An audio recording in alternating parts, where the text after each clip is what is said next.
صاف طور پر پتہ چلتا تھا کہ وہ میم صاحبہ کے انتظار کی ایک ایک گھڑی گن کر گزار رہا ہے، مگر اب زبانی طور پر اس کا اقرار نہیں کرتا تھا، کم از کم مجھ پر یہی ظاہر کر رہا تھا کہ میم صاحبہ کے متعلق اس نے سوچنا چھوڑ دیا۔ مجھ سے اس نے وعدہ کیا تھا کہ اپنی ماں کے کہے پر عمل کرتے ہوئے وہ اس ماہ اپنی منگنی بھی کرا لے گا۔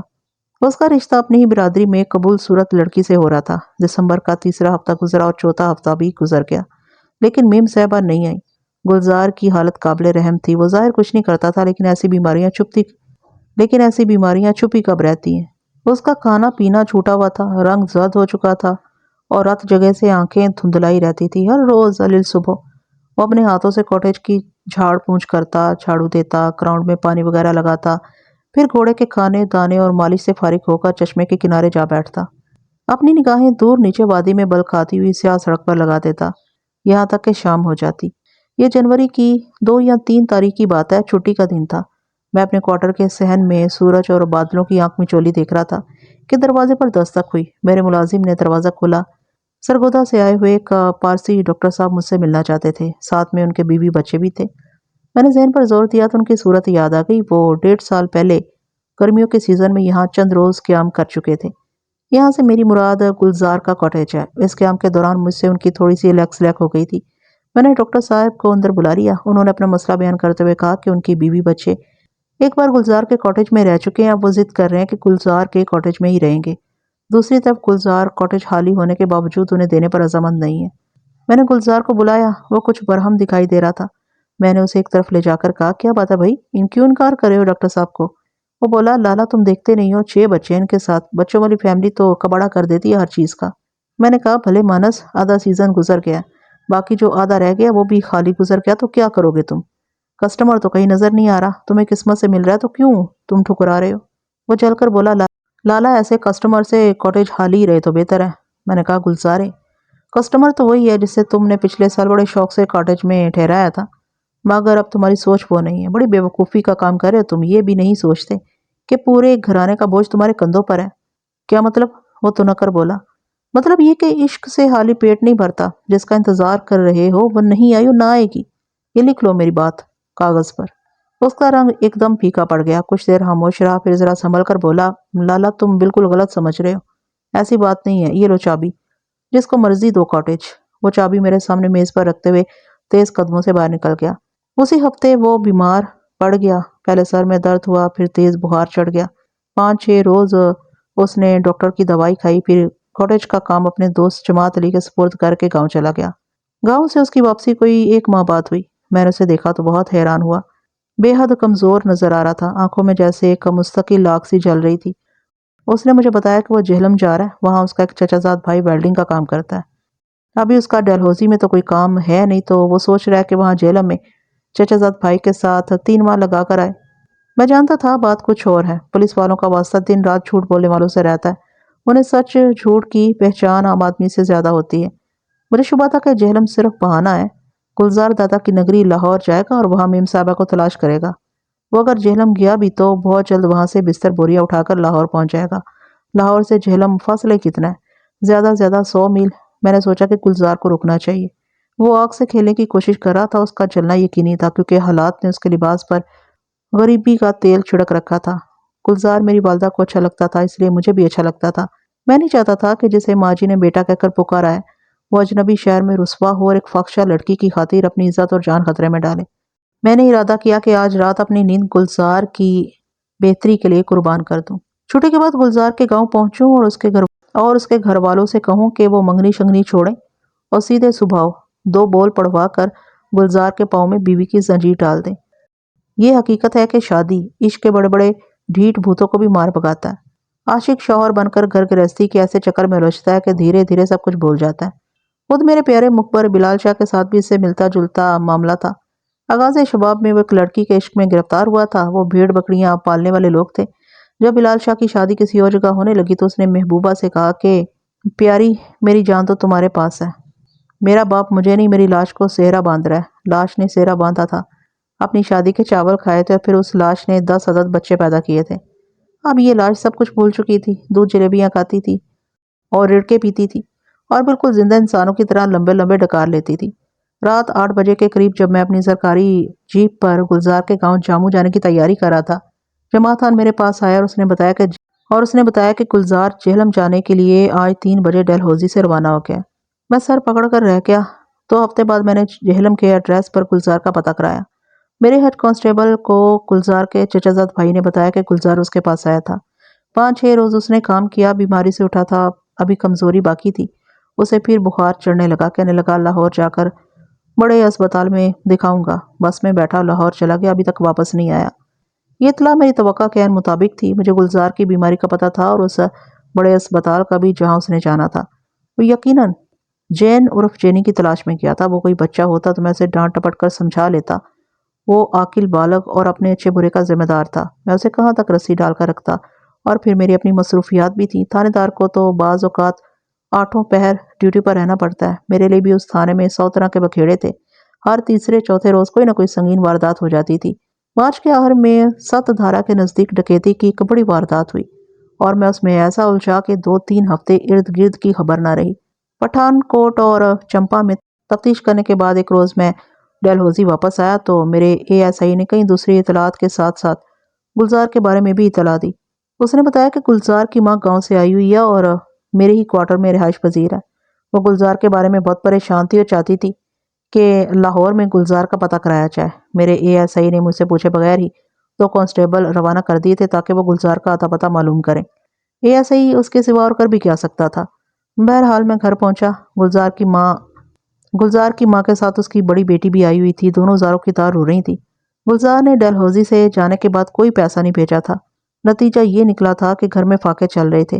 یہ فاقے بھی برداشت کیے جا سکتے تھے، مگر یہ تو پتہ چلتا کہ گلزار ہے کہاں۔ جہلم سے گلزار کے چچا نے جو خط لکھا تھا اس میں یہی بتایا گیا تھا کہ وہ چند روز اس کے پاس ٹھہرنے کے بعد لاہور چلا گیا۔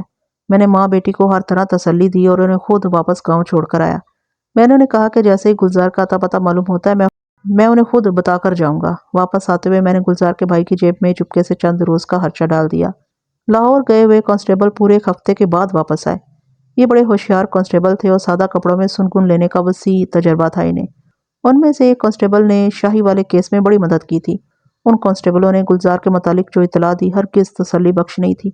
انہوں نے بتایا کہ پچھلے مہینے گلزار نہ صرف لاہور پہنچا تھا بلکہ میم صاحبہ سے ملنے ان کی رہائش گاہ تک گیا تھا۔ یہ وسیع اور عریض رہائش گاہ ماڈل ٹاؤن کے ایک شاندار علاقے میں تھی اور اس علاقے میں کوئی ایرا گیرا شخص قدم بھی نہیں رکھ سکتا تھا۔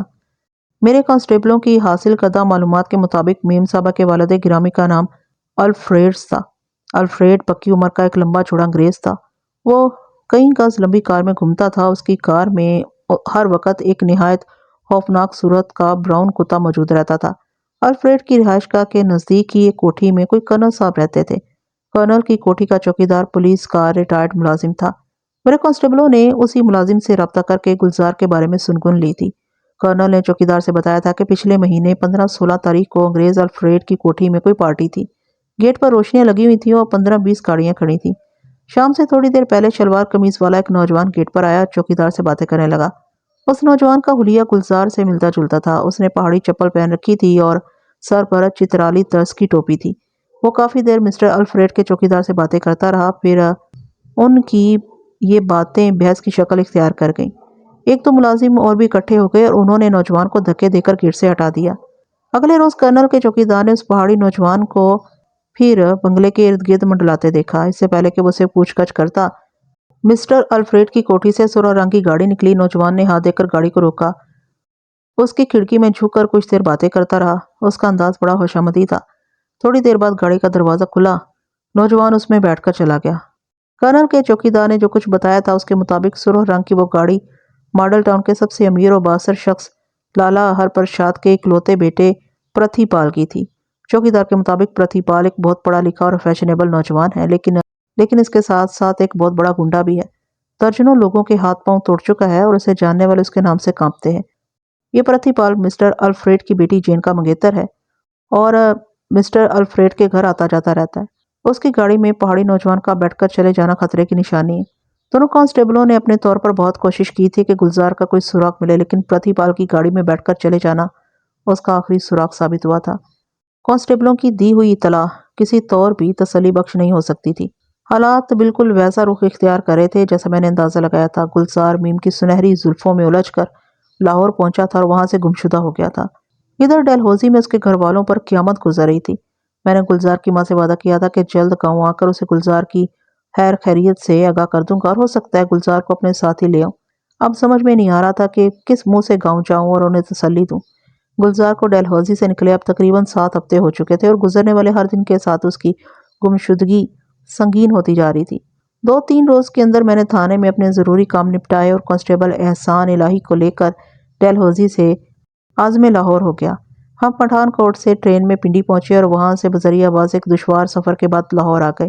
یہ اپریل کا مہینہ تھا، لاہور میں بھی گرمی کا زور نہیں ہوا تھا، لیکن ڈلہوزی کی ٹھنڈی ٹھار ہواؤں سے نکل کر آئے تھے، لہٰذا ہمیں کافی گرمی محسوس ہو رہی تھی۔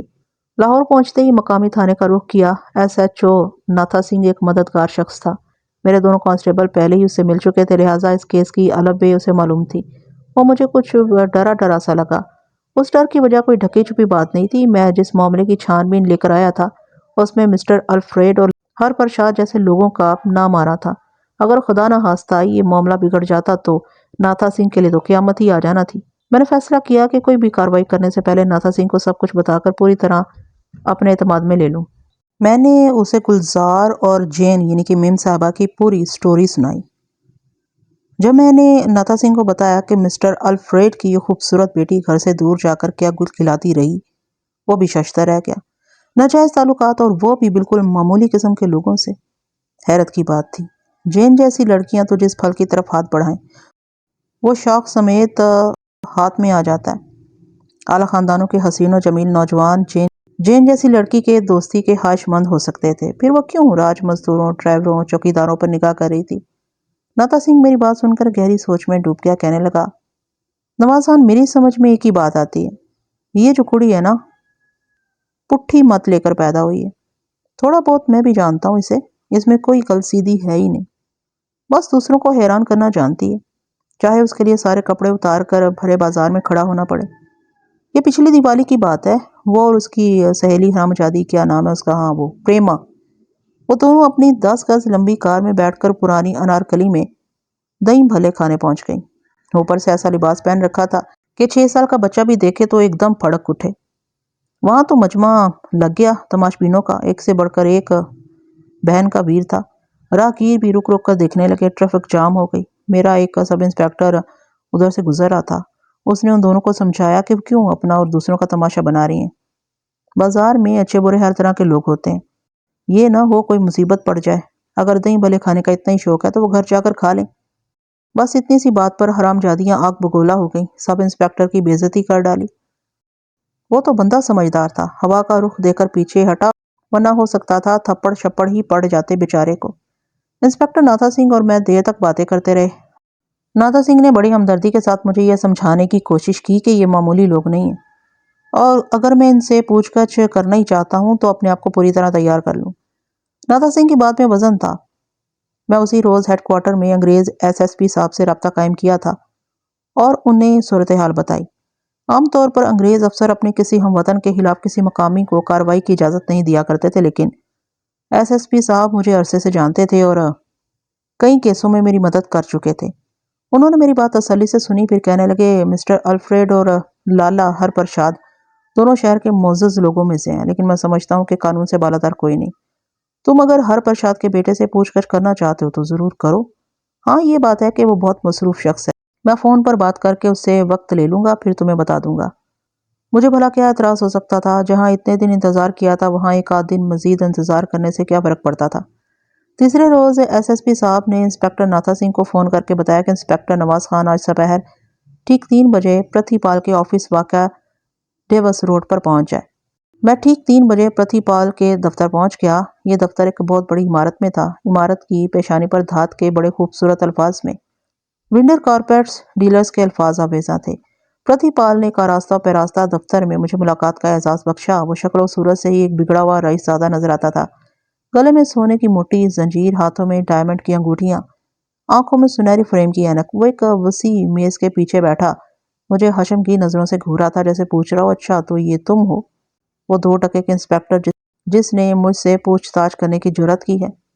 بیٹھو، اس نے اپنے بھاری بھرکم لہجے میں کرسی کی طرف اشارہ کرتے ہوئے کہا۔ میں بیٹھ گیا۔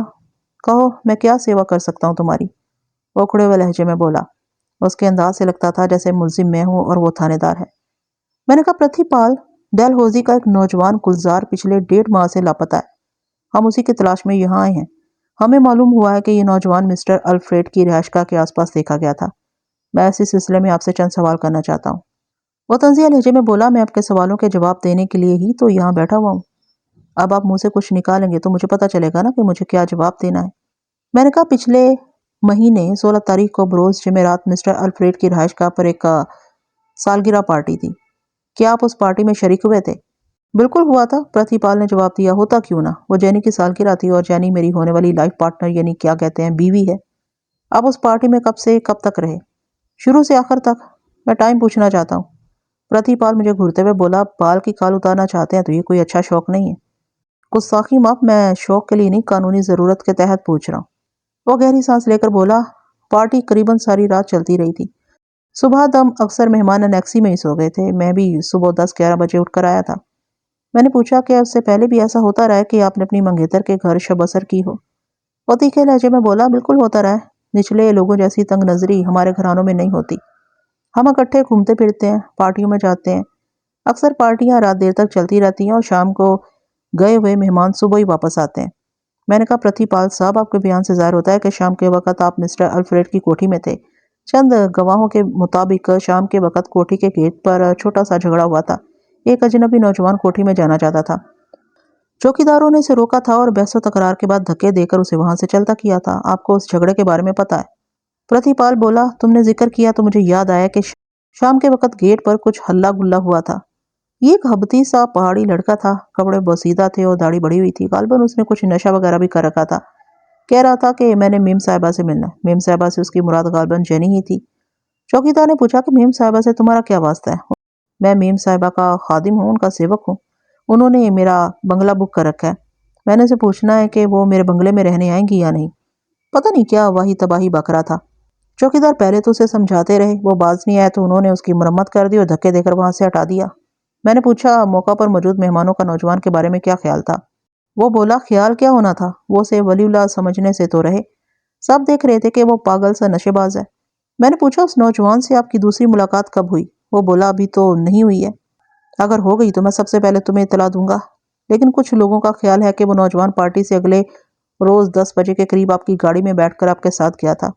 وہ سگریٹ کا کش لے کر بولا۔ جن لوگوں کا یہ خیال ہے انہیں 4 نمبر بس میں بٹھا کر پاگل خانے پہنچا دو، یا پھر انہیں باولے کتے نے کاٹا ہوگا، ان کا علاج کراؤ۔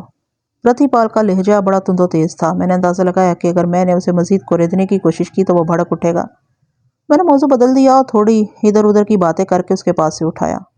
پرتھی پال سے ملاقات کے بعد میں نے ضروری سمجھا کہ اس چوکیدار سے ملاقات کی جائے جس نے 1 مہینہ پہلے گلزار کو پرتھی پال کی سرخ کار میں سوار ہوتے دیکھا تھا۔ اس چوکیدار سے ملاقات کرنل کی کوٹھی میں ہی ہو سکتی تھی۔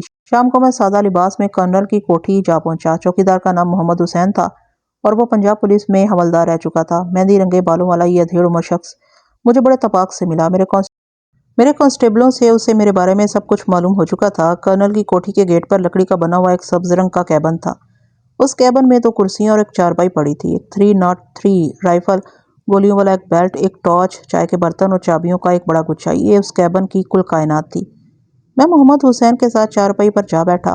کوٹھی میں مکمل تاریکی تھی۔ معلوم ہوا کہ کرنل صاحب ہمارے اہل و عیال کہیں گئے ہوئے ہیں۔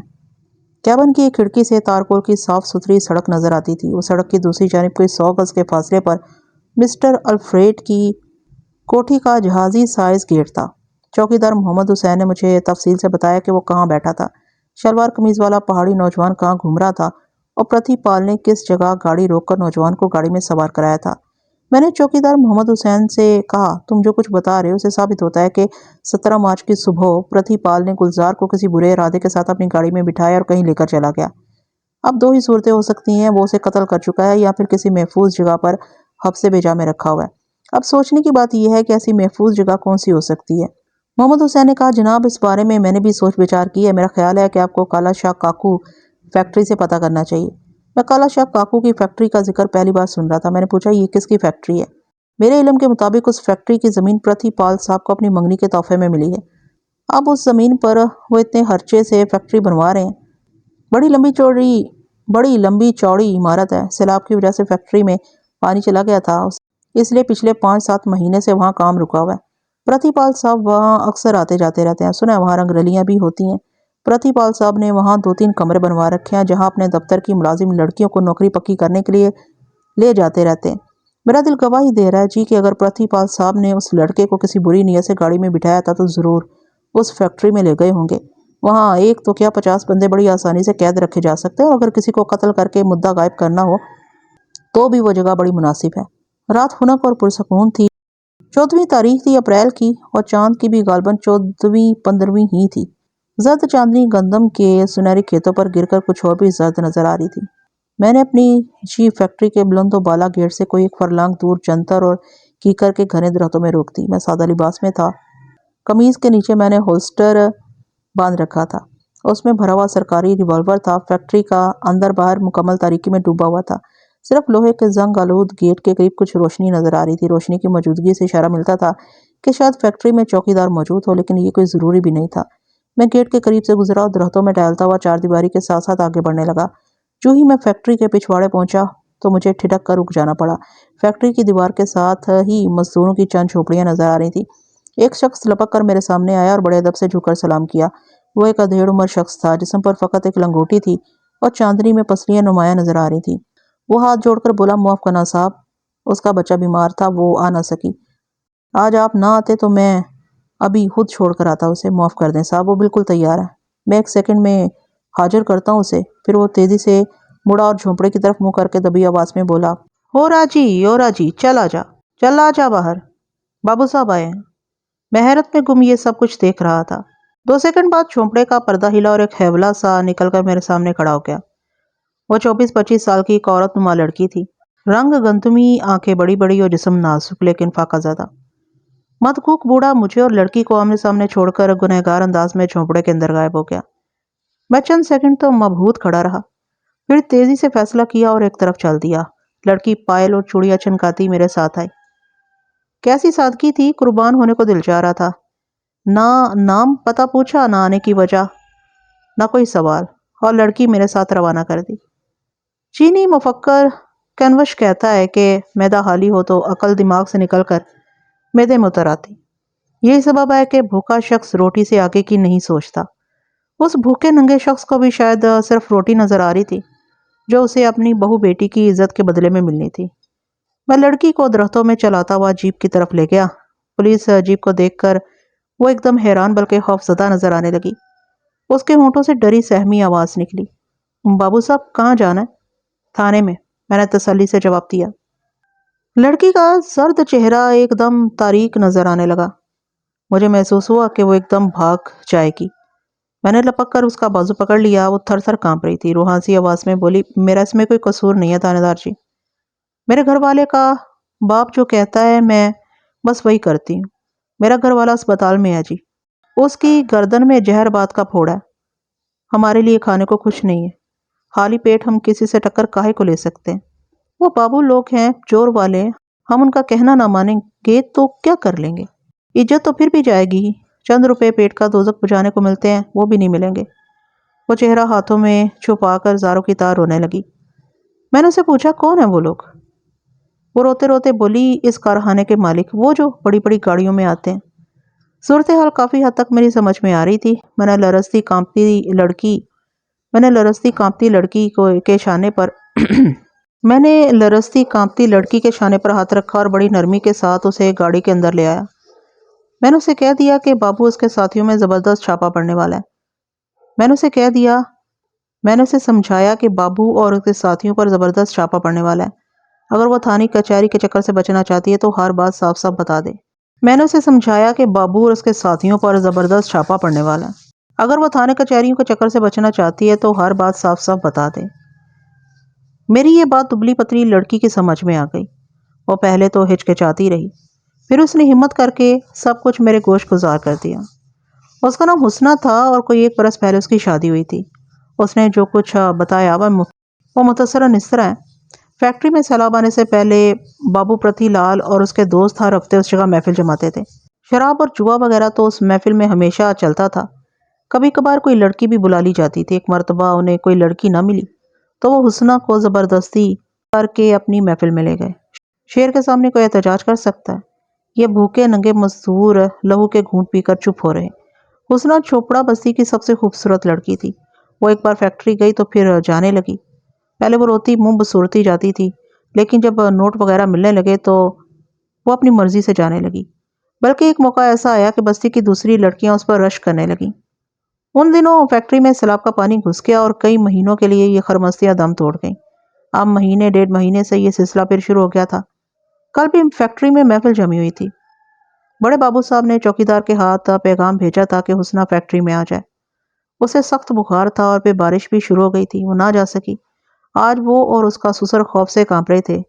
اتنے میں وہاں پہنچ گیا۔ حسنہ کا سسر مجھے اندھیرے میں دیکھ کر یہی سمجھا کہ بڑے بابو صاحب نے اپنے کسی ساتھی کو بھیجا۔ ان کے سوا یہاں اور آ بھی کون سکتا تھا؟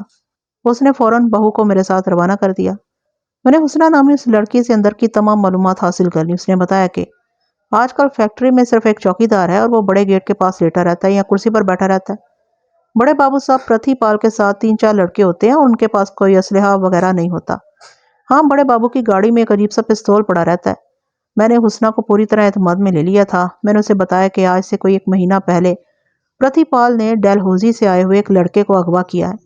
ہم اسی کو تلاش کر رہے ہیں۔ کیا وہ اس سلسلے میں ہماری کوئی مدد کر سکتی ہے؟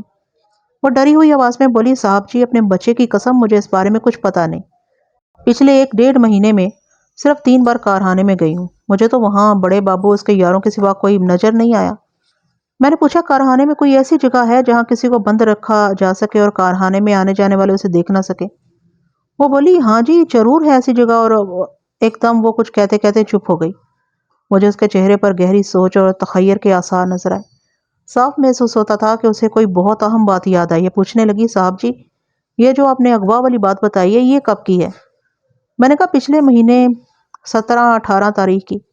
وہ بولی، مجھے انگریزی مہینے کا تو پتہ نہیں ہے جی، چاند کی وہ 15 تاریخ تھی، مجھے اچھی طرح یاد ہے۔ اس رات بڑی دیر تک کارخانے کے اندر سے، آپ نے دیکھا ہی ہے، ہمارے جھونپڑے کارخانے کی دیوار کے بالکل ساتھ ہیں، اندر کی ساری آوازیں باہر آتی رہتی ہیں۔ ہمارا خیال ہے اس رات بڑے بابو اندر کسی کو مار رہے تھے۔ وہ زور زور سے روتا تھا اور ہائے ہائے کرتا تھا۔ بڑا ڈر لگتا تھا اس کی آواز سن کر۔ لڑکی کا بیان بڑا اہم تھا۔ میں نے حساب لگایا کہ وہ چاند کی جو تاریخ بتا رہی تھی، اس کے مطابق عین 17 مارچ کی رات آتی تھی۔ ایک طرح سے اب بات واضح ہوتی جا رہی تھی۔ 16 تاریخ کی شام مسٹر الفریڈ کی کوٹھی پر ہنگامہ ہوا تھا اور چوکیدار محمد حسین نے ہنگامہ کرنے والے نوجوان کا جو حلیہ بتایا تھا وہ 100% گلزار کا تھا۔ اگلے روز 10 بجے یہی گلزار اپنے رقیب پرتھی پال کی سرخ گاڑی میں بیٹھ کر کسی نامعلوم مقام کی طرف چلا گیا۔ یہ 17 تاریخ تھی۔ 17 اور 18 تاریخ کی درمیانی شب کو پرتھی پال کی زیر تعمیر فیکٹری سے چیخوں کی آوازیں باہر تک سنی گئی۔ اس کے بعد کیا ہوا، یہ ابھی اندھیرے میں تھا۔ مجھے اسی اندھیرے کا پردہ چاک کرنا تھا۔ میں نے حسنہ نامی اس لڑکی کو حفاظت کی ضمانت دی اور پوری طرح اعتماد میں لینے کے بعد کہا کہ وہ آج رات کسی طرح فیکٹری کے اندر جانے میں میری مدد کرے۔ وہ بہت ڈری ہوئی تھی۔ پہلے تو اس نے انکار کیا، لیکن پھر یہ بات اس کے دماغ میں آ گئی کہ میری بات مان کر وہ پولیس کی مدد کرے گی، اور بڑا بابو کتنا بھی زوراور ہے، پولیس سے زیادہ زوراور نہیں ہو سکتا۔ اس نے بتایا کہ فیکٹری کے اندر شمالی دیوار کے ساتھ بڑے بابو نے ایک چھوٹا سا مکان بنا رکھا ہے۔ اس میں 3-4 کمروں کے علاوہ کام کرنے کا دفتر، غسل خانہ اور باورچی خانہ وغیرہ بھی ہے۔ اس مکان کا ایک چھوٹا سا دروازہ فیکٹری سے باہر کھیتوں میں کھلتا ہے۔ حسنہ نے بتایا کہ اس دروازے میں اندر کی طرف اکثر تالا پڑا رہتا ہے، کبھی کبھی تالا نہیں بھی ہوتا۔ وہ بولی، صاحب جی، اگر مجھے اس طرف آنے کا موقع مل گیا اور دروازے والا تالا نہ ہوا تو میں اندر کی کنڈی گرا دوں گی۔ آپ دروازہ دھکیل کر اندر چلے آنا۔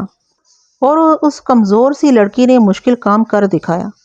اس کے فیکٹری میں چلے جانے کے 1 گھنٹے بعد میں نے اپنی جگہ سے حرکت کی اور فیکٹری کی بلند و بالا دیوار کے ساتھ چلتا ہوا شمالی رخ پر اس چھوٹے سے آہنی دروازے کے سامنے پہنچ گیا، جو اپنے گہرواں رنگ کی وجہ سے دیوار کا ہی حصہ نظر آ رہا تھا۔ قمیض تھپتھپا کر میں نے ریوالور کی موجودگی کا یقین کیا اور پھر بآہستگی دروازے کو دھکیلا۔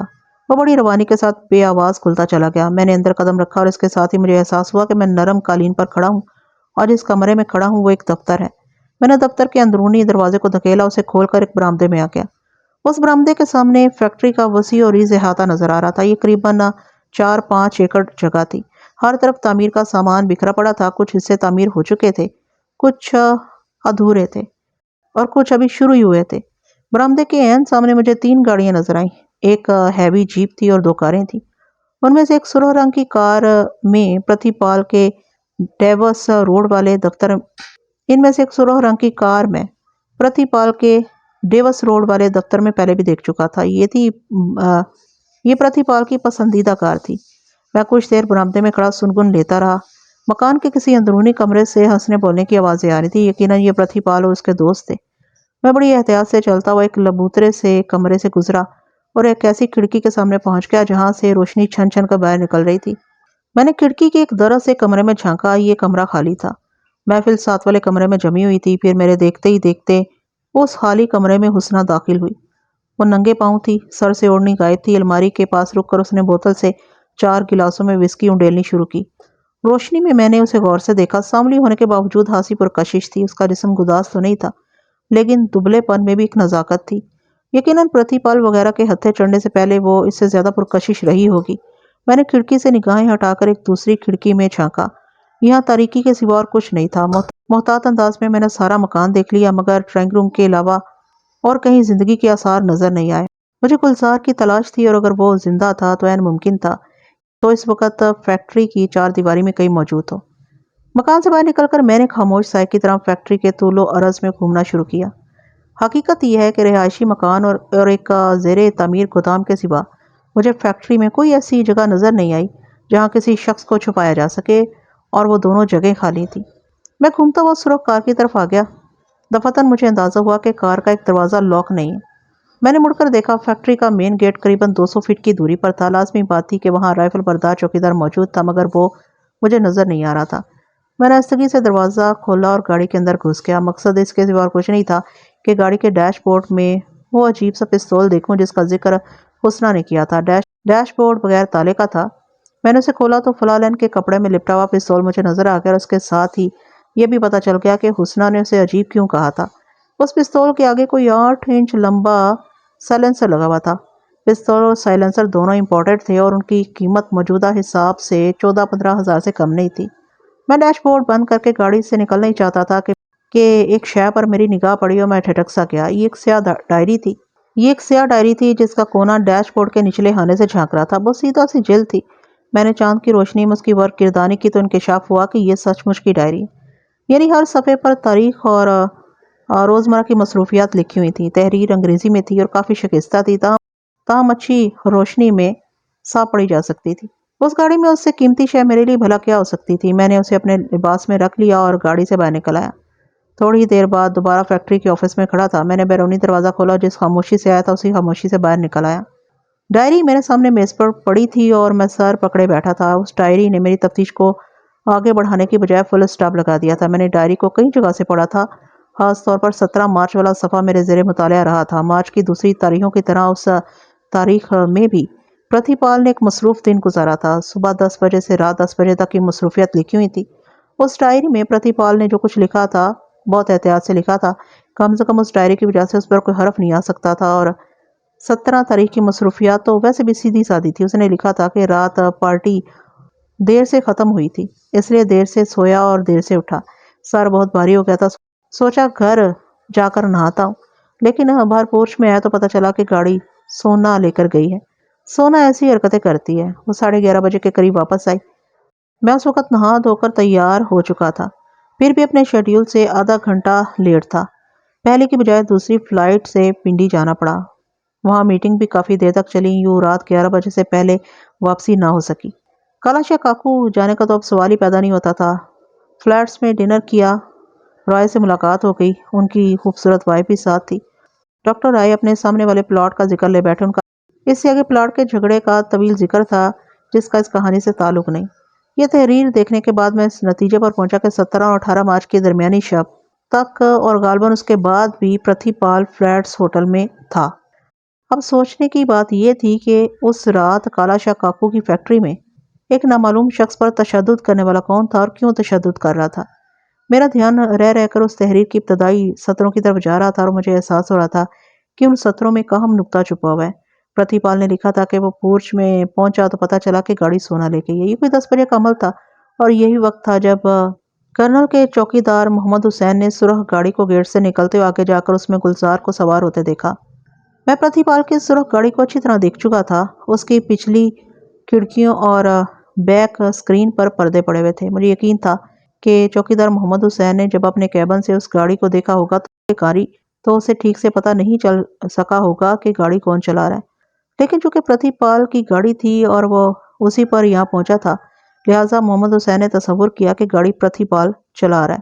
اب اس ڈائری کی تحریر بتا رہی تھی کہ گاڑی پرتھی پال نہیں، وہ سونا نامی لڑکی چلا رہی تھی۔ سونا نامی یہ لڑکی کون تھی اور پرتھی پال سے اس کا کیا رشتہ تھا، اس بارے میں ڈائری میں کچھ بھی نہیں لکھا ہوا تھا۔ میں نے ڈائری کی اچھی طرح ورگردانی کی۔ پچھلے 2.5 مہینوں کی روداد میں 3-4 جگہ اس سونا نام کی لڑکی کا ذکر آیا تھا، لیکن اس ذکر کے حدود ضربے پر کوئی روشنی نہیں پڑتی تھی۔ میں اپنی سوچوں میں گم بیٹھا تھا۔ یہ انسپیکٹر ناتا سنگھ کا کمرہ تھا۔ وہ کسی تفتیش پر گیا ہوا تھا۔ اس کا چوکیدار دروازے پر چوکس کھڑا تھا۔ دفعتاً مجھے محسوس ہوا کہ سنتری کسی عورت سے باتیں کر رہا ہے۔ چند لمحے بعد سنتری نے اندر آ کر کھٹاک سے سیلیوٹ کیا اور مجھے اطلاع دی کہ ایک میم صاحبہ مجھ سے ملنا چاہتی ہیں۔ میم صاحبہ کا نام سن کر میری رگوں میں سنسناہٹ دوڑ گئی۔ دھیان سیدھا جین عرف جینی کی طرف گیا۔ میرا اندازہ درست نکلا، وہ جینی ہی تھی۔ سنتری نے چیخ اٹھائی تو وہ جھک کر اندر آ گئی۔ میں اسے پہلے بھی دیکھ چکا تھا۔ آج وہ پہلے سے زیادہ خوبصورت اور ماڈرن نظر آ رہی تھی۔ اس نے پتلون کے اوپر ایک پتلی سی بنیان پہن رکھی تھی۔ اس بیچاری بنیان سے میم صاحبہ کا جوبن سنبھالے نہیں سنبھلتا تھا۔ حد یہ تھی کہ وہ اپنا گدھے کے سائز کا کتا بھی ساتھ ہی لیتی چلی آئی تھی۔ یہ بل ڈاگ بڑی خوخار نظروں سے ارد گرد کی چیزوں کو گھور رہا تھا۔ ظاہر ہے میں اور سنتری بھی ان چیزوں میں شامل تھے۔ اچھی طرح اطمینان سے بیٹھنے کے بعد جینی نے گفتگو کا آغاز کیا۔ وہ ٹوٹے پھوٹے لفظوں میں اردو بولتی تھی۔ کہنے لگی، انسپیکٹر نواز خان، ہم نے تم کو ڈلہوزی میں دیکھا تھا۔ یہاں دیکھا تو بڑا خوشی ہوا۔ ہم کو معلوم ہوا ہے کہ تم گولزار کا انویسٹیگیشن کے لیے ادھر آیا۔ گاڈ جانتا ہے ہم کو اس کے لاپتہ ہونے کا بڑا دکھ ہے۔ وہ گڈ مین تھا، اچھا آدمی تھا۔ ہم کو معلوم ہوتا کہ وہ ہم سے ملنے آیا تو ہم خود اس کو اپنے پاس بلاتا، لیکن پاگل واچ مین سے جھگڑا کرتا رہا، پھر معلوم نہیں کدھر چلا گیا۔ میں نے کہا، مس جین، وہ گیا نہیں، اسے لے جایا گیا، اور لے جانے والی کار اس کے منگیتر محترم پرتھی پال صاحب کی ہے۔ یہ تم کو کس نے بتایا؟ اس نے ماتھے پر شکنیں ڈال کر پوچھا۔ میں نے چوکیدار محمد حسین کا نام ظاہر کیے بغیر جینی کو بتایا کہ 17 مارچ کی صبح کوٹھی سے نکلنے والی سرخ کار کو گلزار نے ہاتھ دے کر روکا تھا اور کار چلانے والا اسے اپنے ساتھ لے کر گیا تھا۔ اس کے بعد سے گلزار کا کچھ پتہ نہیں۔ وہ بولی، سرخ کار تو پرتھی پال کی ہی ہے، لیکن ہم کو یقین نہیں آ رہا کہ وہ ایسا کر سکتا ہے۔ ہاں، وہ کہیں نشے میں نہ ہو۔ نشے میں اس کو کچھ دکھائی نہیں دیتا۔ تم نے اس کے بارے میں اسے بات کی؟ میں نے کہا، بات کی ہے، لیکن وہ ایسا بھلا مانس کہاں ہے کہ آسانی سے بتا دے۔ جینی کے چہرے پر اب سوچ کی گہری پرچھائیاں تھیں۔ یہ وہ سیلانی لڑکی نظر نہیں آتی تھی جو راہ چلتے مردوں کو پکڑ کر پرستان کی سیر کرا دیتی تھی۔ وہ دبے لہجے میں بولی، انسپیکٹر، ہم مانتا ہے کہ پرتھی ہمارا منگیتر ہے، مگر ہم انصاف کا گلا کاٹنا نہیں مانگتا۔ ہم چاہتا ہے جو بھی سچ ہے وہ سامنے آئے۔ ہم تم سے درخواست کرتا ہے کہ تم اس کیس کو اچھی طرح سے دیکھو۔ جینی کی باتوں سے یہ ظاہر ہو رہا تھا کہ جیسے وہ خود بھی پرتھی پال کے متعلق شبہے میں مبتلا ہے اور سمجھتی ہے کہ گلزار کے غائب ہونے میں پرتھی پال یا اس کے کسی ساتھی کا ہاتھ ہو سکتا ہے۔ کتنے گھٹیا کردار کے لوگ تھے اور کتنے کمزور تھے ان کے رشتے کہ وہ ایک دوسرے کو دھوکہ دے رہے تھے اور ساتھ ساتھ اس خیال سے بھی ڈر رہے تھے کہ ان سے دھوکہ ہو رہا ہے۔ جینی سے میری باتوں کے دوران ہی ٹیلی فون کی گھنٹی باز اٹھی۔ میں نے ریسیور اٹھایا تو دوسری جانب سے ایک جانی پہچانی آواز تھی۔ یہ پرتھی پال تھا۔ وہ مجھے انسپیکٹر ناتا سنگھ سمجھ کر پوچھ رہا تھا کہ جینی ادھر پولیس اسٹیشن تو نہیں آئی۔ جینی نے فوراً اندازہ لگا لیا کہ یہ پرتھی پال کا فون ہے۔ وہ اشاروں سے مجھے منع کرنے لگی کہ میں اسے کچھ نہ بتاؤں۔ میں نے پرتھی پال سے کہہ دیا کہ نہیں، یہاں کوئی نہیں آیا۔ پرتھی پال نے فون بند کر دیا۔ پرتھی پال سے گفتگو کر کے میرے ذہن میں آندھیاں چلنے لگی۔ چند لمحوں کے اندر گلزار کی الجھی ہوئی گتھی سلجھ گئی۔ دراصل اس گفتگو کے دوران پرتھی پال کے ہونٹوں سے ایک ایسا لفظ ادا ہوا تھا جس نے اس کیس کے سارے انجر پنجر ڈھیلے کر کے مجرم کو چاروں شانے چت کر دیا تھا۔ میں نے اطمینان سے سگریٹ سلگایا اور جینی سے کہا، مس جین، آپ اطمینان سے گھر جائیں۔ میرا خیال ہے میں آج شام تک اس معاملے کو حل کر لوں گا، بلکہ ہو سکتا ہے میں جب شام کو آپ کے پاس آؤں تو گلزار بھی برآمد ہو چکا ہو۔ ہو گاڈ، وہ حیرانی سے بولی، اتنی جلدی یہ کیسے ہو سکتا ہے؟ یہ ایسے ہی ہوگا۔ میں نے اسے یقین دلایا، پھر گھڑی دیکھتے ہوئے اٹھ کھڑا ہوا۔ ویری سوری، مجھے ذرا جلدی نکلنا ہے۔ اس نے کتے کی زنجیر کھینچ کر اسے جلدی سے میرے راستے سے ہٹا لیا۔ میں لمبے ڈگ بھرتا برسین میں آ گیا۔ جینی میرے پیچھے ہی نکل آئی۔ شام 8 بجے میں مسٹر الفریڈ کی کوٹھی میں ان کے شاہانہ ڈرائنگ روم میں بیٹھا تھا۔ یوں لگتا تھا کہ وکٹوریہ دور کے کسی محل میں آ گیا ہوں۔ مسٹر الفریڈ خود گھر میں نہیں تھے۔ ان کی شوخ و شنگ بیٹی بڑی ادا سے میرے سامنے بیٹھی تھی۔ ہاں، کیا رپورٹ ہے مسٹر انسپیکٹر؟ کچھ اتا پتہ چلا؟ میں نے آپ سے جو وعدہ کیا تھا وہ پورا کیا ہے۔ او مائی گاڈ، جینی نے اپنے سینے پر ہاتھ رکھا۔ کہاں ہے گلزار؟ ہم اس کے بارے میں بڑا وری ہے، بڑا بےقرار تھا ہم۔ کہاں ہے گلزار؟ کس نے اغوا کیا تھا اس کو؟ میں نے سگریٹ کا کش لے کر اطمینان سے کہا، تم نے مس جین، تم نے اغوا کیا تھا اسے، اور پھر کالا شاہ کاکو کی فیکٹری میں اس پر تشدد کر کے ختم کر ڈالا۔ وہ حیرت سے منہ پھاڑے میری طرف دیکھ رہی تھی۔ کیا کہتا ہے انسپکٹر؟ تمہارا برین تو خراب نہیں ہو گیا؟ میرا دماغ خراب نہیں ہے مس جین، اور ابھی تمہارا دماغ بھی ٹھکانے پر آ جائے گا۔ میں نے سب انسپکٹر کو آواز دی۔ وہ ڈرائنگ روم سے باہر بیٹھا تھا۔ اندر آ کر اس نے سیلیوٹ کیا۔ میں نے کہا، جاؤ گاڑی سے چوکیدار کو لے کر آؤ۔ وہ میرے کہنے سے پہلے ہی چوکیدار کو اندر لا چکا تھا۔ دروازہ کھول کر اس نے چوکیدار کو ڈرائنگ روم میں داخل کر دیا۔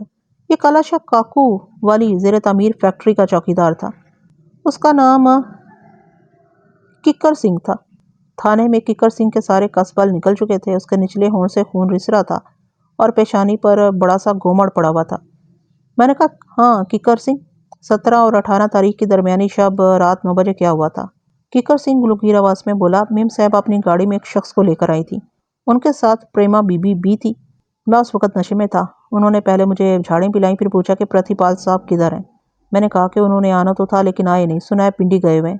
میم صاحبہ غصے میں بڑبڑانے لگیں، پھر انہوں نے گیٹ کھلوایا اور گاڑی اندر لے گئی۔ میں گیٹ پر بیٹھا رہا۔ وہ گاڑی میں ساتھ آنے والے بندے کو لے کر مکان میں چلی گئی۔ میرے اوپر اب نشہ زور مار رہا تھا۔ چارپائی پر بیٹھے بیٹھے میں پھر سو گیا۔ گہری نیند میں مجھے کبھی کبھی چیخوں کی آوازیں آتی رہیں۔ ان آوازوں سے اندازہ ہوتا تھا کہ میم صاحبہ اس شخص کی دھنائی کر رہی ہیں۔ ایسی مار پیٹ اس فیکٹری میں کوئی نئی بات نہیں تھی۔ کئی دفعہ ایسا ہوا تھا کہ پرتھی پال صاحب کسی بندے کو پکڑ کر یہاں لے آئے اور اس کی خوب مرمت بنائی۔ ان کا ایک پارٹی سے کاروباری جھگڑا چل رہا ہے اور اس جھگڑے میں کئی بار مار پیٹ تک نوبت آ چکی ہے۔ میں نے سمجھا شاید یہ بھی کوئی ایسا ہی معاملہ ہے۔ پتہ نہیں کیا وقت تھا جب میم صاحبہ اور ان کی سہیلی گاڑی لے کر واپس چلی گئی۔ جس شخص کو مارا پیٹا گیا تھا وہ مجھے گاڑی میں نظر نہیں آیا۔ ہو سکتا ہے کہ وہ میم صاحبہ کے جانے سے پہلے فیکٹری سے نکل گیا ہو۔ یہ بھی ہو سکتا ہے کہ وہ پچھلی سیٹ پر لمبا پڑا ہو اور مجھے نظر نہ آیا ہو۔ اس بیان کے بعد جینی سکتے کی حالت میں بیٹھی رہی۔ اس کا رنگ ہمیشہ سے زیادہ سفید نظر آ رہا تھا۔ چند منٹ پہلے اس کی آنکھوں میں ناچنے والی تمام تیزی تراری رخصت ہو چکی تھی۔ میں نے کہا، مس جین، اب تم سوچو گی میں تم تک کیسے پہنچ گیا؟ دراصل مجھے معلوم تھا کہ 17 تاریخ کی صبح گلزار جس گاڑی میں بیٹھ کر گیا تھا وہ پرتھی پال کی ضرور تھی، مگر اسے پرتھی پال نہیں چلا رہا تھا، اسے سونا نام کی کوئی لڑکی یا عورت چلا رہی تھی۔ اب مجھے یہ معلوم نہیں کہ سونا نامی یہ لڑکی یا عورت کون ہے۔ اس سے پہلے کہ میں اس بارے میں معلومات حاصل کرتا تم تھانے پہنچ گئی اور مجھ سے کیس کے بارے میں بات چیت کرنے لگی۔ تمہیں یاد ہوگا صبح ہونے والی اس بات چیت کے دوران ہی میں پرتھی پال کا فون آیا تھا، اور یہ فون سننے کے فوراً بعد میں نے تمہارے سامنے دعویٰ کیا تھا کہ شام تک میں یہ معمہ حل کر لوں گا۔ اس کی وجہ یہ تھی کہ مجھے سونا کا پتہ چل گیا تھا۔ سونا تمہارا ہی نک نیم ہے اور یہ نک نیم پرتھی پال نے رکھا ہوا ہے۔ وہ بے تکلفی سے تمہیں سونا کہتا اور لکھتا ہے۔ میرا خیال ہے پوری بات تمہاری سمجھ میں آ گئی ہوگی۔ جینی نے ہونٹوں پر زبان پھیر کر پھر ایک بہت گہری سانس لی اور بولی، تم جو کچھ کہہ رہے اس کا قیمت تم کو بہت زیادہ ادا کرنا پڑے گا۔ واچ مین کے بیان سے یہ بات کیسے ثابت ہوتا ہے کہ ہم نے گلزار کو اغوا کیا یا مارا ہے؟ میں نے مسکراتے ہوئے کہا، اس میں اب شک و شبے کی کوئی گنجائش ہی نہیں ہے مس جین شیلڈ۔ تمہیں پتہ چل چکا ہوگا کہ گلزار رات کو کوٹھی پر آیا اور اس نے تمہارا نام لے کر ہنگامہ کیا۔ یہ صورتحال تمہارے لیے کسی بھی طرح خوشگوار نہیں تھی۔ اتفاقاً اگلے روز صبح 10 بجے ہی تمہیں اپنے بے وقوف عاشق سے نپٹنے کا موقع مل گیا۔ تمہیں اپنی ایک دوست کو سی آف کرنے ہوائی اڈے جانا تھا۔ تم شرارت کے طور پر اپنے منگیتر پرتھی پال کی گاڑی لے گئی۔ اس واقعے کا ذکر پرتھی نے اپنی ڈائری میں کیا اور یہ ڈائری اس وقت بھی میرے پاس موجود ہے۔ تم گاڑی لے کر گیٹ سے باہر نکلی تو گلزار نے آگے بڑھ کر تمہارا راستہ روک لیا، تم سے باتیں کرنے لگا۔ وہ تمہارے عشق میں نیم دیوانہ ہو رہا تھا۔ اسے پتہ نہیں تھا کہ وہ کس پتھر سے سر پھوڑ رہا ہے۔ تم ایک ایسی عورت ہو جو مرد کے سینے پر اپنا حسین پاؤں رکھ کر گزرتی ہے اور پھر کبھی مڑ کر نہیں دیکھتی۔ تمہیں گلزار کے والہانہ پن سے زبردست خطرہ محسوس ہوا۔ اس کی بے وقوفی اور ہٹ درمی کی سزا دینے کے لیے تم نے اسے گاڑی میں بٹھایا اور اپنی سہیلی پریما کے فلیٹ میں لے گئی۔ تم نے اسے شام تک وہیں رکھا۔ شام کو پریما اور تم نے اسے گاڑی میں بٹھایا اور کالا شاہ کاکو والی فیکٹری جا پہنچی۔ وہاں تم دونوں نے مل کر پہلے اسے ظالمانہ تشدد کا نشانہ بنایا اور پھر مار کر زمین میں گاڑ دیا۔ جینی نے اپنا سر دونوں ہاتھوں میں تھاما اور چیخ پڑی، نہیں نہیں، رانگ نمبر، یہ بالکل غلط ہے۔ ہم نے ایسا کچھ نہیں کیا، کچھ بھی نہیں کیا۔ تم یہاں سے چلے جاؤ، آج سے گیٹ آؤٹ۔ اس پر جیسے اچانک ہی کوئی دورہ پڑ گیا تھا۔ چہرہ اپنے بازو میں چھپا کر وہ ہچکیوں سے رونے لگی۔ میں نے کہا، مس جین، تمہارے ماننے یا نہ ماننے سے اب کوئی فرق نہیں پڑتا۔ تم نے جرم کیا ہے اور یہ جرم عدالت میں ثابت ہو کر رہے گا۔ میں تمہیں اقبال جرم کا ایک موقع دے رہا ہوں۔ سارے معاملے پر ٹھنڈے دل سے غور کرو اور فیصلہ کرو کہ تمہیں اپنا جرم چھپانا چاہیے یا نہیں۔ خدا حافظ۔ اس کے ساتھ ہی میں چوکیدار ککر سنگھ کو لے کر ڈرائنگ روم سے باہر آ گیا۔